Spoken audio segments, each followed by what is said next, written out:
Assalomu alaykum, hurmatli tomoshabinlar. Bugun men juda muhim masalani tushuntiraman. Har bir pensionerga 1.500.000 so'mdan berilarkan, nima qilish kerak degan xabarlar ko'paydi. Ko'pchilik ota-onalarimiz, bobo-buvilarimiz, nogironligi bo'lgan fuqarolar va ularning farzandlari aynan shu savol bilan murojaat qilyapti. Bu ma'lumot har bir oilaga tegishli bo'lishi mumkin. Chunki deyarli har bir xonadonda pensioner bor yoki pensiya yoshiga yaqin inson bor. Shuning uchun videoni oxirigacha ko'ring. Chunki men kimlar haqiqatan ham pul olishi mumkin, kimlar aldanib qolmasligi kerak. Qayerga murojaat qilish kerak? Qanday hujjatlarni tayyorlash kerak? Qaysi holatlarda ehtiyot bo'lish zarurligini oddiy tilda tushuntirib beraman. Kanalga hoziroq obuna bo'ling, videoga like bosing. Chunki bunday ma'lumotni vaqtida bilish odamni ortiqcha yugur-yugurdan, firibgarlardan va hujjatdagi xatolardan saqlaydi. Avvalo, eng muhim narsani aniq aytib olay. Internetda har bir pensionerga 1.500.000 so'mdan beriladi degan gap tarqalganda odamlar buni avtomatik ravishda hamma pensionerga bir xil tartibda hech qanday shartsiz pul tushadi deb tushunib qoladi. Aslida esa bunday xabarlarni doim tekshirish kerak. Chunki ayrim to'lovlar bir martalik moddiy yordam bo'lishi mumkin. Ayrimlari faqat ijtimoiy himoyaga muhtoj qatlamlarga berilishi mumkin. Ayrimlari esa bayram oldidan yoki aniq qaror asosida faqat ma'lum toifadagi fuqarolarga ajratilishi mumkin. Oldin qanday edi? Oldin pensionerlar odatda o'z pensiyasini har oy belgilangan jadval asosida olar edi. Qo'shimcha pul masalasi esa alohida qaror, alohida dastur yoki mahalla orqali ijtimoiy yordam tartibi asosida hal qilinar edi.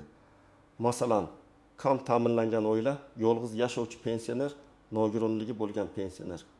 Boquvchisini yo'qotgan oila yoki og'ir kasalligi bor fuqaro mahallaga murojaat qilib, holati o'rganilgandan keyin moddiy yordam olishi mumkin edi. Bunda ham hamma avtomatik olmaydi, balki ehtiyoj, daromad, yashash sharoiti, oiladagi boshqa daromad manbalari va hujjatlar ko'rib chiqiladi. Endi nima o'zgardi?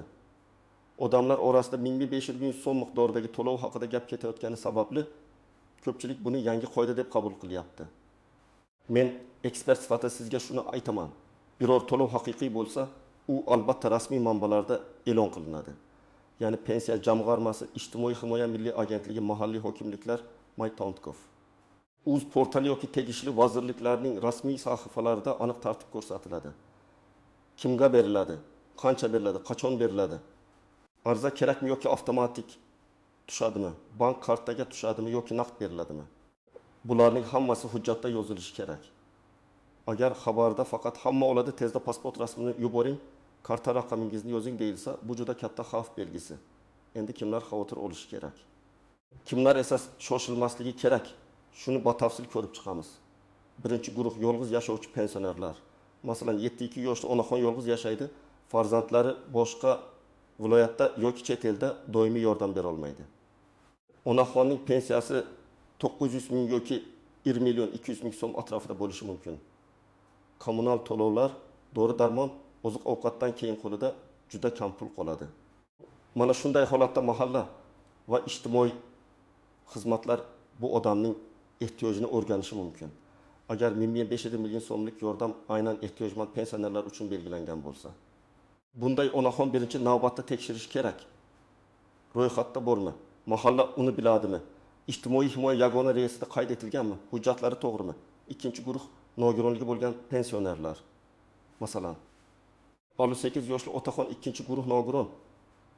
Har oy pensiya oladi, lekin doimiy dori kerak, ba'zan tibbiy ko'rik uchun shaharga borishi kerak. Uning oddiy pensiyasi bor, lekin xarajati sog'lom odamnikidan ancha yuqori. Agar qo'shimcha yordam nogironligi bo'lgan shaxslar yoki og'ir ijtimoiy ahvoldagi pensionerlar uchun ajratilsa, otaxonning oilasi hujjatlarni tayyorlab qo'yishi kerak. Pasport yoki ID karta, pensiya guvohnomasi bo'lsa, nogironlik to'g'risidagi ma'lumot, bank kartasi rekvizitlari, mahalladan dalolatnoma kerak bo'lishi mumkin. Eng muhimi, bu hujjatlarni begona odamga Telegram orqali yubormang. Faqat rasmiy idora, mahalla, davlat xizmatlari markazi yoki Maytonkov orqali ish yuriting. 3-guruh pensiyasi bor. Lekin farzandlari bilan birga yashaydigan keksalar. Masalan, bu o'g'li va kelini bilan yashaydi. Bu 1.100.000 so'm pensiya oladi. O'g'li ishda, kelini ham ishlaydi. Uyda umumiy daromad bor. Agar yordam umumiy pensionerlarga emas, balki ehtiyojmandlarga berilsa, bunday oilaning daromadi hisobga olinishi mumkin. Bu degani bu mutlaqo ololmaydi degani emas. Lekin avtomatik har bir pensionerga deb xulosa qilish noto'g'ri. Ba'zi to'lovlarda faqat pensionerning o'zi emas, butun xonadonning iqtisodiy holati o'rganiladi. Shuning uchun mening qo'shnim oldi, men ham olishim kerak degan yondashuv har doim ham to'g'ri emas. Qo'shnining holati boshqa bo'lishi mumkin. U yolg'iz yashaydi, nogironligi bor. Oilasida daromad yo'q yoki avvaldan reyestrda turgan bo'lishi mumkin. 4-guruh, yaqinda pensiyaga chiqqan fuqarolar. Masalan, erkak kishi 6 yoshga to'lib, yaqinda pensiya tayinlatdi. Hujjatlar yangi. Bank kartasi ochilgan. Lekin ma'lumotlar bazasida ayrim kechikishlar bo'lishi mumkin. Agar to'lov avtomatik pensiya oluvchilarga beriladigan bo'lsa, u holda yangi pensioner o'z ma'lumotlari to'g'ri kiritilganini tekshirishi kerak. Pensiya tayinlanganmi? Bank kartasi faolmi? Karta muddati tugamaganmi? Telefon raqami bankda to'g'ri turibdimi? Yashash manzili o'zgargan bo'lsa, ro'yxatdan o'tgani joyi yangilanganmi? Juda ko'p holatda odam pul chiqmaganidan shikoyat qiladi. Keyin qaralsa, karta yopilgan, rekvizit eski, pasport ma'lumotlari yangilanmagan yoki pensiya ishlari boshqa tumanda turib dedi. 5-guruh, men hech qayerga bormasam ham bo'ladimi deb o'ylaydiganlar. Agar to'lov rasmiy qaror bilan avtomatik tarzda berilsa, albatta hech qanday ariza talab qilinmasligi mumkin. Masalan, bazada pensiya oluvchi sifatida turgan fuqarolarga pul avtomatik bank kartasiga tushiriladi. Lekin agar yordam moddiy yordam sifatida berilsa, unda ariza, mahalla o'rganishi, komissiya qarori kerak bo'lishi mumkin. Shuning uchun har bir xabarni 2 savol bilan tekshiring. Birinchisi, bu to'lov avtomatikmi yoki arza asosidami? Ikkinchisi, bu to'lov hamma pensiyalarga yoki faqat muayyan toifadagilargami? Endi aniq raqamlar bilan misol qilaman. Birinchi holat. Pensioner 1.300.000 so'm pensiya oladi. Yolg'iz yashaydi. Dori uchun oyiga 500.000 so'm sarflaydi. Kommunal to'lovlarga 2.500.000 so'm ketadi. Oziq ovqatga kamida 700.000 so'm kerak bo'ladi. Bu odamda oy oxirida deyarli pul qolmaydi. Agar 500.000 so'm bir martalik yordam sifatida berilsa, bu yordam unga bir oyda olish. Qarzini yopish yoki qishki xarajatga tayyorlanish uchun katta yengillik bo'ladi. Ikkinchi holat, pensioner 2.400.000 so'm pensiya oladi. Farzandlar bilan yashaydi. Oilada yana 2 kishi ishlaydi. Bu odam ham pensioner, lekin ehtiyoj darajasi birinchi misoldagidan boshqacha. Agar to'lov umumiy indeksatsiya yoki bayram puli sifatida bo'lsa, u ham olishi mumkin. Ammo agar to'lov ehtiyojmandlik mezoni bilan berilsa, komissiya bu oilani ustuvor deb topmasligi mumkin. Mana shu farqni tushunish juda muhim. 3-holat, pensionerning pensiyasi kartaga tushadi, lekin u kartadan foydalanmaydi. Pulni farzandi yechib beradi. Bir kuni unga 1.500.000 so'm olish uchun karta kodini ayting deb qo'ng'iroq qilishadi. Men qat'iy ogohlantiraman. Hech kimga bank kartangizning PIN kodini, SMS kodini, karta orqasidagi CVV kodini aytmang. Davlat idorasi sizdan bunday kod so'ramaydi. Bank xodimi ham telefon orqali kod so'ramaydi. Agar kimdir kod so'rasa, bu to'lov emas, bu pulingizni yechib olishga urinish bo'lishi mumkin. Endi istisnolar. Nozik joylar va odamlar ko'pincha e'tibor bermaydigan masalalarni tushuntiraman. Birinchi nozik masala, pensioner degan so'zning o'zi turli toifalarni qamrab oladi. Yoshga doir pensiya oluvchilar bor. Nogironlik pensiyasi oluvchilar bor. Bo'g'uvchisini yo'qotganlik pensiyasi oluvchilar bor. Ba'zi qarorlarda yoshga doir pensionerlar deb yoziladi. Ba'zilarda pensiya va nafaqa oluvchilar deb yoziladi. Bu juda katta farq. Agar faqat yoshga doir pensionerlar deyilgan bo'lsa, nogironlik nafaqasi oluvchi odam kirmasligi mumkin. Agar pensiya va nafaqa oluvchilar deyilgan bo'lsa, doira kengroq bo'ladi. Shuning uchun xabarning sarlavhasiga emas, rasmiy matniga qarash kerak. Ikkinchi nozik masala, ro'yxatga olish va manzil. Ayrim yordamlar fuqaroning doimiy ro'yxatdan o'tgan joyi bo'yicha ko'rib chiqiladi. Masalan, pensioner Toshkentda farzandining uyida yashaydi. Lekin doimiy ro'yxati Qashqadaryoda. U yordam so'rab Toshkentdagi mahallaga borsa, sizning asosiy hujjatingiz boshqa tumanda deyishlari mumkin. Bu holatda nima qilish kerak? Avvalo yashash joyingizdagi mahalladan maslahat oling. Keyin doimiy ro'yxatdan o'tgan tuman bo'yicha pensiya jamg'armasi yoki ijtimoiy himoya bo'limiga murojaat qiling. Agar vaqtincha ro'yxat bo'lsa, uni ham ko'rsating. Hujjatlarda manzil chalkash bo'lsa, to'lov kecha kishi yoki ariza rad bo'lishi mumkin. Uchinchi nozik masala bank kartasi. Ko'p pensionerlar pulni Xalq bank, Agrobank, mikrokredit bank yoki boshqa bank kartalari orqali oladi. Karta muddati tugagan bo'lsa, hisob yopilgan bo'lsa, ism, familiya pasportdagi yangi yozuv bilan mos kelmasa, to'lov qaytishi mumkin. Masalan, fuqaro eski pasportdan ID kartaga o'tgan, familiyada bitta harf boshqacha yozilgan, bankdagi ma'lumot yangilanmagan. Bunday mayda ko'ringan narsa ham pul tushishiga ta'sir qiladi. Shuning uchun bankka borib, karta faolmi? Hisob raqami ishlayaptimi? SMS xabarnoma ulanganmi? Telefon raqami o'zingiznikimi? Tekshirib qo'ying.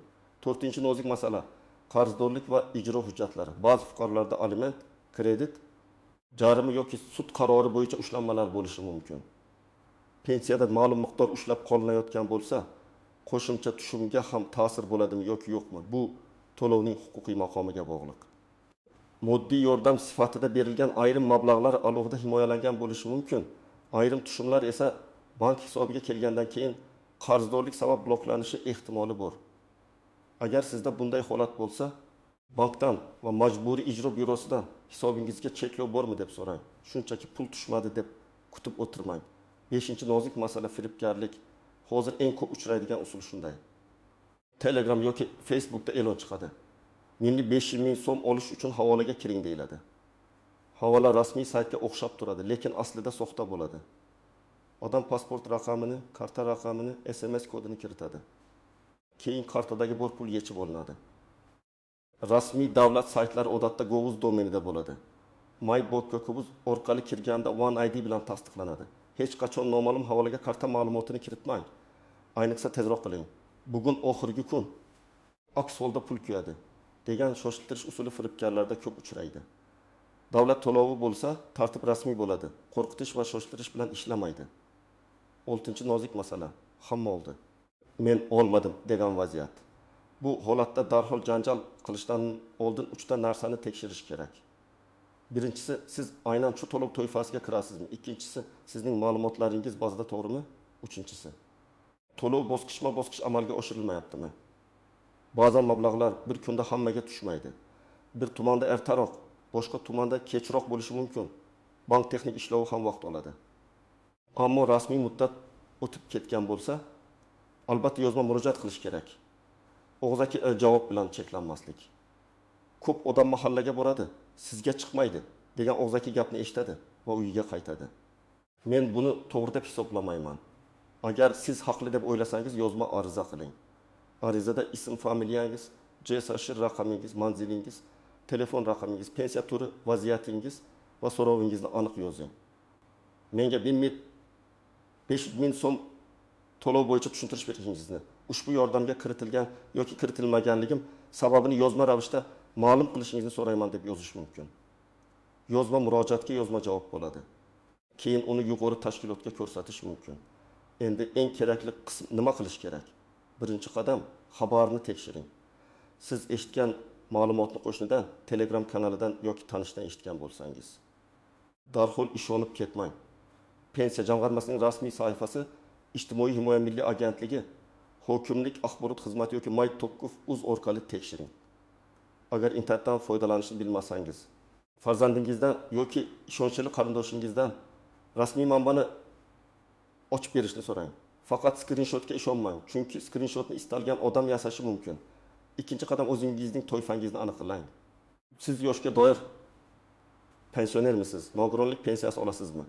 Nafaqa olasizmi? Boquvchisini yo'qotganlik bo'yicha to'lov olasizmi? Yolg'iz yashaysizmi? Kam ta'minlanganlar reyestrida bormisiz? Oilangizda daromad bormi? Bu savollarga javob bilmasdan turib, menga berilishi shart deb aytish qiyin. Agar hujjatlarda ehtiyojmand pensionerlar deyilsa, ehtiyojni tasdiqlovchi holatlar muhim bo'ladi.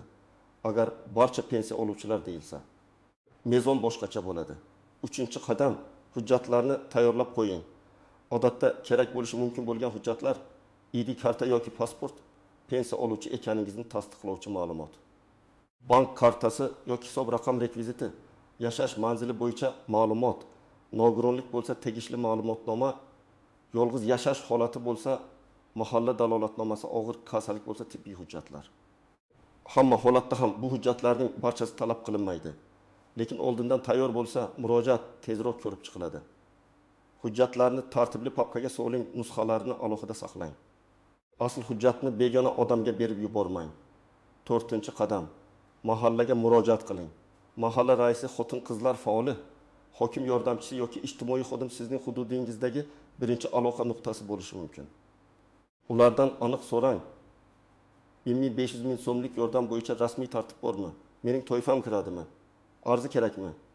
Qaysi muddatgacha topshirish kerak? Ro'yxat shakllantirilganmi? Savolni umumiy bermang. Pul bormi desangiz, umumiy javob olasiz. Qaysi qaror asosida, qaysi toifa uchun, qaysi hujjat bilan deb so'rasangiz, aniqroq javob olish imkoniyati oshadi. 5-qadam. Pensiya jamg'armasi bo'limiga yoki davlat xizmatlari markaziga murojaat qiling. Agar masala pensiya oluvchi maqomingiz, pensiya ishingiz, karta orqali to'lov, ma'lumot bazasi bilan bog'liq bo'lsa, mahalla emas. Aynan pensiya jamg'armasi hududiy bo'limi aniqroq ma'lumot beradi. Davlat xizmatlari markazida ham ayrim ma'lumotlarni tekshirish mumkin. Telefon orqali so'rasangiz, suhbat vaqti, kim bilan gaplashganingizni yozib qo'ying. Shaxsan borsangiz, ariza raqamini oling. Bu keyingi bosqichda juda kerak bo'ladi. 6-qadam. Bank hisobingizni tekshiring. Karta muddati tugamaganmi? Karta bloklanmaganmi? Telefon raqam siznikimi? Bank ilovasiga begona odam ulanmaganmi? Hisobda cheklov yo'qmi? Agar pensionerning o'zi bankka bora olmasa, ishonchli yaqin qarindoshi yordam berishi mumkin. Lekin bank amaliyotlari qonuniy tartibda. Ishonchnoma talab qilinsa, ishonchnoma bilan amalga oshirilishi kerak. Men sizga pulni chiqarib beraman degan begona odamga kartani bermang. 7-qadam. Yozma murojaat qiling. Agar sizningcha siz to'lovga haqlisiz, lekin ro'yxatda yo'qsiz yoki sizga tushuntirish berishmayotgan bo'lsa, yozma ariza tayyorlang. Arizada shunday mazmun bo'lishi mumkin: men falonchi falon manzilda yashayman, yoshga doir pensiya olaman. 1,5 million so'm miqdoridagi to'lov bo'yicha mening ushbu yordamga kiritilgan yoki kiritilmaganligimni tekshirib, asoslantirilgan yozma javob berishingizni so'rayman. Arizaga pasport nusxasi, pensiya ma'lumoti, bank rekviziti va zarur bo'lsa tibbiy yoki ijtimoiy holatni tasdiqlovchi hujjatlarni ilova qiling. Arizani 2 nusxada topshiring. Bir nusxasiga qabul qilingan sana va raqam qo'ydiring. 8-qadam. Firibgarlardan himoyalaning. Hech kimga SMS kod aytmang. Hech kimga karta PIN kodini bermang. Pasport rasmini noma'lum Telegram botga yubormang. Komissiya uchun 1000 so'm to'lang, keyin 1,5 ming so'm tushadi deyishsa, ishonmang. Davlat to'lov uchun oldindan pul to'lash talab qilinmaydi. Agar kimdir o'zini mahalla, bank yoki pensiya xodimi deb tanishtirsa, ismi, familiyasi, lavozimi, telefon raqami va qaysi idoradan ekanini so'rang. Shubha bo'lsa, o'sha idoraning rasmiy raqamiga o'zingiz qo'ng'iroq qiling. 9-qadam. Oiladagi keksalarga tushuntiring. Ko'piribgarlik aynan yosh katta odamlar ishonib bo'lgani uchun sodir bo'ladi. Onangiz, otangiz, buvinggiz, bobongizga oddiy qilib ayting. Sizga kimdir pul beramiz deb qo'ng'iroq qilsa, hech qanday kod aytmang, avval menga telefon qiling. Uyda bitta qoida bo'lsin. Karta va telefon kodlari hech kimga aytilmaydi. Bu qoidani bir marta emas, qayta eslatish kerak. 10-qadam. Sabr bilan, lekin faol harakat qiling. Ayrim odamlar ikki chekkaga o'tib ketadi. Biri hech narsani tekshirmay vahima qiladi. Boshqasi esa baribir bermaydi deb umuman qiziqmaydi. To'g'ri yo'l o'rtada rasmiy manbani tekshirasiz, hujjatni tayyorlaysiz, mahalla yoki tegishli idoraga murojaat qilasiz, javobni yozma olasiz. Kerak bo'lsa yuqori tashkilotga murojaat qilasiz. Shunda siz na aldanasiz, na haqli bo'lgan yordamingizdan bexabar qolasiz. Bugungi mavzuda eng asosiy fikr shuki, 1,5 million so'm haqidagi xabarni eshitganingizda darhol hamma oladi deb xulosa qilmang va darhol begona havollarga kirmang. Avval rasmiy manbani tekshiring, to'lov kimlarga tegishli ekanini aniqlang. Hujjatlaringizni tartibga keltiring. Mahalla, pensiya jamg'armasi yoki davlat xizmatlari markazi orqali aniq javob oling. Agar siz yolg'iz yashovchi, nogironligi bo'lgan, kam ta'minlangan yoki ijtimoiy himoyaga muhtoj pensioner bo'lsangiz, albatta faolroq bo'ling.